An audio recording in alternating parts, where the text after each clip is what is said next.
नमस्कार दोस्तों, स्वागत है आपका मेरे यूट्यूब चैनल फार्मेसी स्टडी में। आज हम बात करेंगे दोस्तों केमिकल इनकम्पैटिबिलिटीज़ के बारे में, यानी जो रासायनिक की जो असंगतियाँ होती हैं उसके बारे में हम आज जानेंगे। यानी कि जो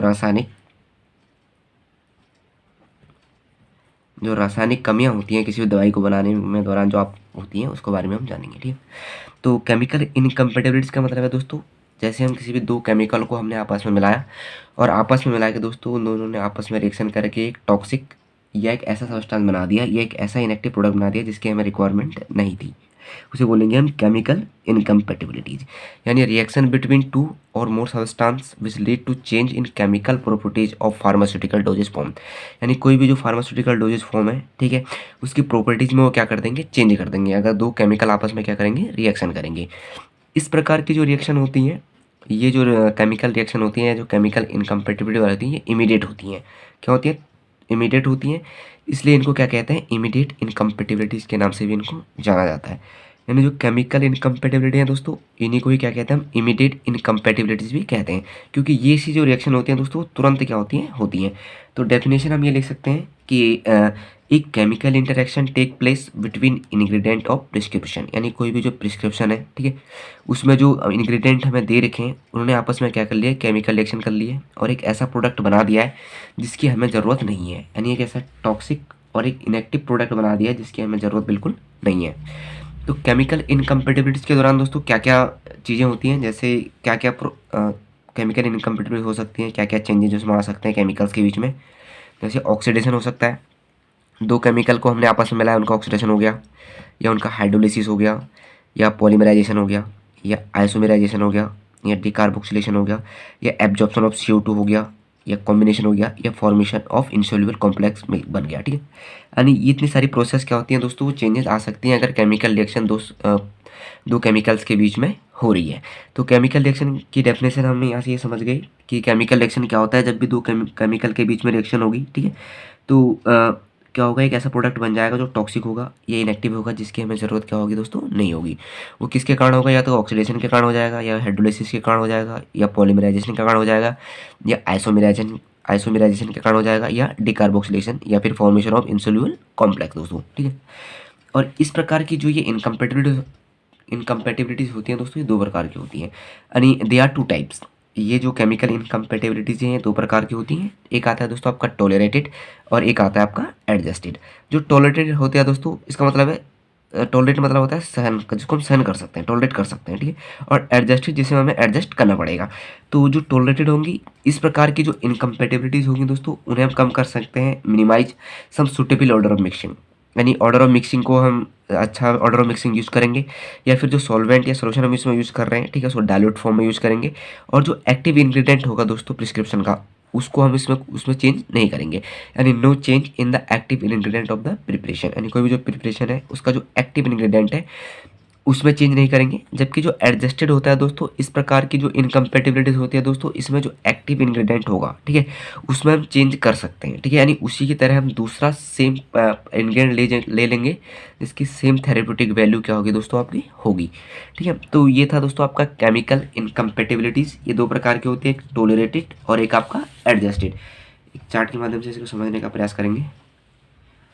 ये दो प्रकार की होती हैं केमिकल इनकम्पैटिबिलिटीज।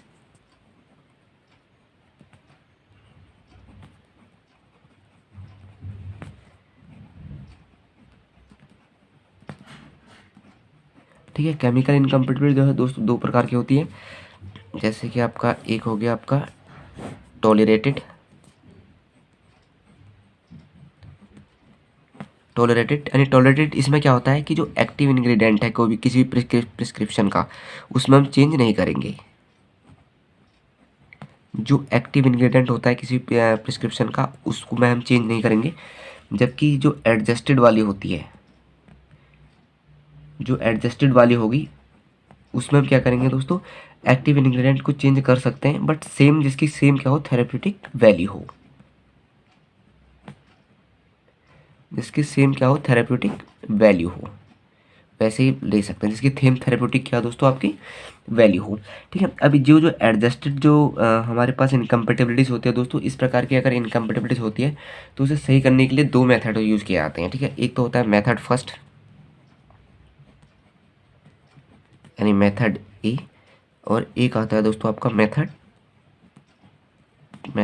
बी। अभी जो मेथड ए होता है दोस्तों, इसमें क्या होता है, जब दो केमिकल आपस में रिएक्ट करके एक डिफ्यूजिबल सब्सटेंस बनाते हैं। कैसा बनाते हैं? डिफ्यूजिबल। जो डिफ्यूजिबल है, जो आपस में डिफ्यूजल हो सकता है, तो हम मेथड ए का यूज करेंगे। और अगर दो केमिकल आपस में रिएक्ट करके दोस्तों एक ऐसा सब्सटेंस बनाते हैं जो इंडिफ्यूजिबल होगा, ठीक है, इंडिफ्यूजिबल अगर होगा तो उसके लिए हम मेथड बी का यूज करेंगे। और साथ ही साथ इसमें हम क्या करते हैं दोस्तों, ट्रगाकेंथ का भी क्या करते हैं, यूज करते हैं, ठीक है। तो और जो डिफ्यूजिबल होगा मेथड ए, और इंडिफ्यूजिबल के लिए होगा मेथड बी।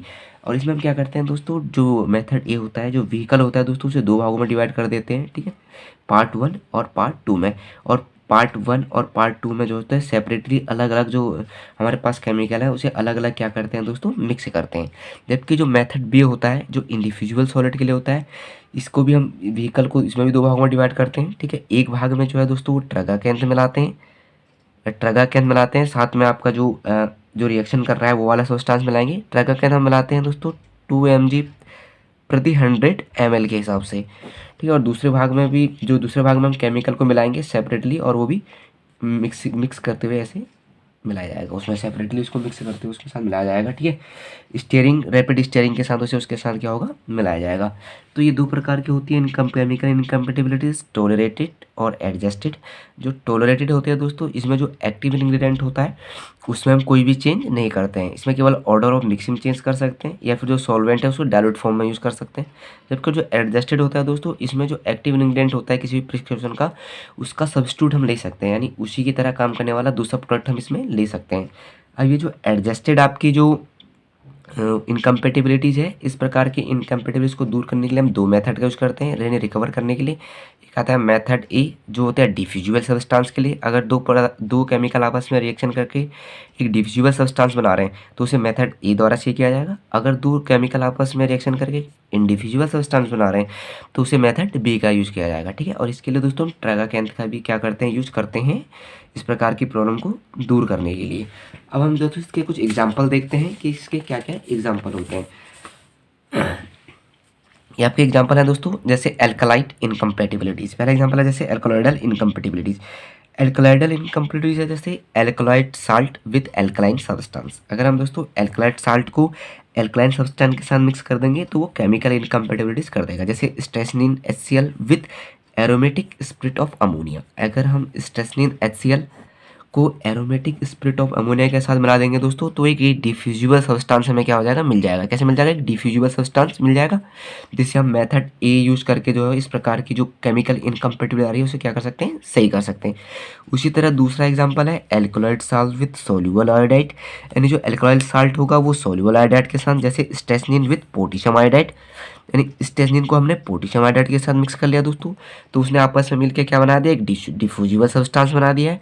और इस सब्सटेंस को भी दूर करने के लिए दोस्तों हम क्या करेंगे, इस प्रकार की जो इनकम्पेटिबिलिटीज है उसे दूर करने के लिए हम मेथड ए का यूज करेंगे। उसी तरह आपका एल्कोलाइड साल्ट विद सैलिसिलेट, ठीक है। अगर हम एल्कलाइल साल्ट जो है उसे सैलिसिलेट के साथ मिक्स करेंगे दोस्तों तो वो क्या बना देगा, एक इंडिविजुअल प्रिसिपिटेट क्या करेगा, बना देगा। अगर हम एल्कोलाइड साल्ट को क्या करेंगे, सैलिसिलेट के साथ मिक्स करेंगे तो बना देगा फॉर्मेशन ऑफ इंसोल्यूबल PPT। अगर वो इंसोल्यूबल प्रोडक्ट बनाएगा तो हम मेथड बी का यूज करेंगे। उसी तरह दोस्तों सॉल्यूबल सैलिसिलेट इनकम्पेटिबिलिटीज, यानी जो सॉल्यूबल सैलिसिलेट की इनकम्पेटिबिलिटीज आती है, इसमें क्या होता है, जैसे सॉल्यूबल सैलिसिलेट को हम फेरिक एसिड के साथ मिक्स करेंगे तो एक इंडिविजुअल प्रिसिपिटेट क्या होगा, बना देगा। अगर वो इंडिविजुअल प्रिसिपिटेट बनाएगा तो हम मेथड बी का यूज करेंगे। किसका यूज करेंगे, मेथड बी का यूज करेंगे। उसी तरह दोस्तों कुछ मिसलेनियस इनकम्पेटिबिलिटीज आती हैं, जैसे बारबुचरेट प्लस अमोनियम क्लोराइड को अगर हम आपस में मिलाएंगे, ये दोनों केमिकल हैं, अगर इन दोनों को आपस में मिलाएंगे दोस्तों तो एक इंडिविजुअल क्या बनाएंगे, एक सब्सटेंस बनाएंगे। ये क्या बनाएंगे, एक इंडिविजुअल सब्सटेंस बनाएंगे। तो इस प्रकार की इनकम्पेटिबिलिटी को दूर करने के लिए हम मेथड बी यानी ट्रगाकेंथ का क्या करेंगे, यूज करेंगे। क्या किसका यूज करेंगे, ट्रगाकेंथ का यूज करेंगे। उसी तरह दोस्तों potassium chloride, charcoal plus sulphur और सुक्रोज, अगर हम उनको आपस में मिलाएंगे दोस्तों तो ये एक्सप्लोजन कर सकते हैं, यानी फट सकते हैं। तो इस प्रकार की जो केमिकल है उनको मिलाते वक्त हमें क्या करना है, ध्यान रखना है ताकि कोई एक्सप्लोजन दोस्तों आपका ना हो।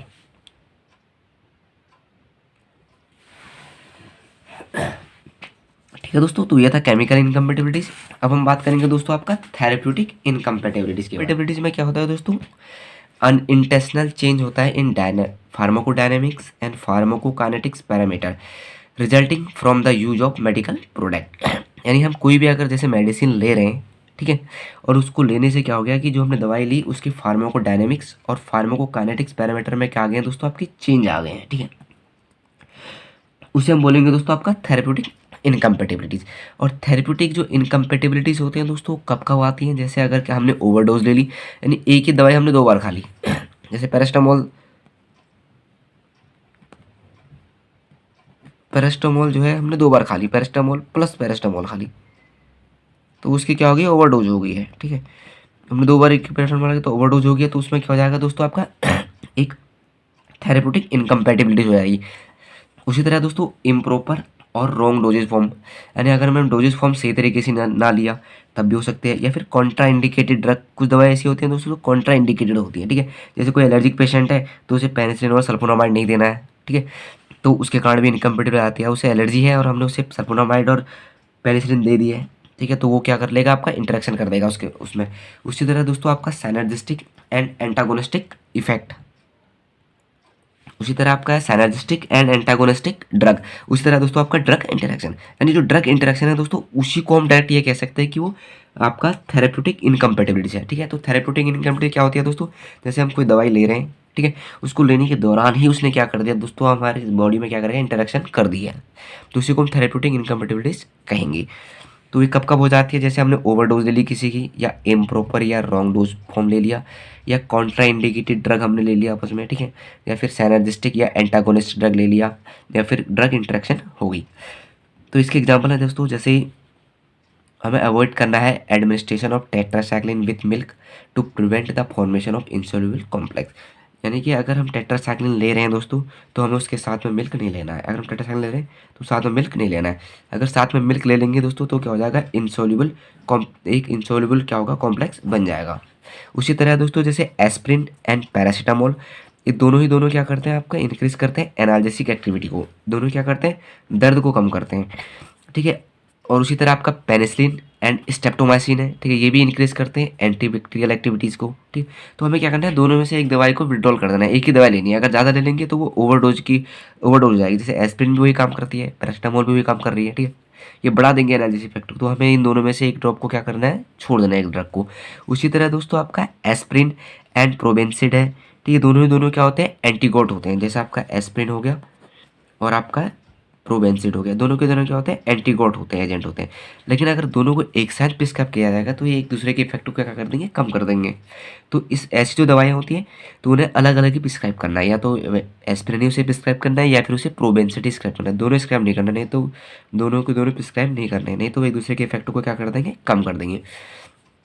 उसी तरह दोस्तों आपका जैसे पेनिसिलिन और सल्फोनामाइड है, ठीक है, उनको प्रिस्क्राइब नहीं करना है जिस पेशेंट को इनसे क्या है, एलर्जी है। ठीक है, उस पेशेंट को पेनिसिलिन और सल्फोनामाइड नहीं देना है। उसी तरह दोस्तों कॉर्टिकोस्टेरॉइड है, वो प्रिस्क्राइब नहीं करने होते हैं जिसको पेप्टिक अल्सर होता है। ठीक है, अगर किसी पेशेंट को पेप्टिक अल्सर की कंडीशन है तो उसे कॉर्टिकोस्टेरॉइड नहीं देने हैं। ठीक है, उसी तरह पेनिसिलिन और सल्फोनामाइड जो है वो उस पेशेंट को नहीं देना है जिसको इसके प्रति क्या हो, एलर्जी हो। एस्प्रिन और प्रोबेंसिड जो है वो एक साथ नहीं देने हैं क्योंकि एक दूसरे के इफेक्ट को क्या कर लेंगे, न्यूट्रलाइज कर देंगे। तो ये था दोस्तों आपका थेरेप्यूटिक इनकम्पेटिबिलिटीज़। तो यहाँ पर दोस्तों हमारा जो फार्मास्यूटिकल इनकम्पेटिबिलिटीज़ वाला चैप्टर होता है दोस्तों वो क्या होता है, समाप्त हो जाता है। इनकम्पेटिबिलिटी जो है दोस्तों आपकी वो कितने प्रकार की थी, 3 प्रकार की थी, फिजिकल, केमिकल और आपका थेरेप्यूटिक। फिजिकल में क्या था दोस्तों, कोई भी जो प्रोडक्ट था अगर हम उसको बना रहे हैं, ठीक है, तो उसके कलर हो गया, ठीक है, उसके ऑर्डर हो गया, ठीक है, उसमें क्या आ रहा था, आपका चेंज आ रहा था, उसे हम आसानी से देख सकते थे। ठीक है, और जो केमिकल होता है दोस्तों उसमें क्या होता है, कोई भी 2 सब्सटेंस आपस में क्या करते हैं, इंटरेक्ट करके एक ऐसा सब्सटेंस बना देते हैं, ठीक है, जो टॉक्सिक होता है और जिसकी हमें ज़रूरत नहीं होती है। उसी तरह दोस्तों जो थेरेप्यूटिक इनकम्पेटिबिलिटी होती है इसको हम एक प्रकार से ड्रग इंटरेक्शन भी करते हैं, यानी जब जैसे हमने 2 ड्रग आपस में ली और उन्हें क्या कर लिया, आपस में इंटरेक्ट कर दिया और ऐसा पदार्थ बना दिया जिसकी हमें ज़रूरत नहीं थी। ठीक है, तरह की और बेहतर वीडियो को देखने के लिए दोस्तों आप मेरे यूट्यूब चैनल फार्मेसी स्टडी को लाइक और सब्सक्राइब करना ना भूलें।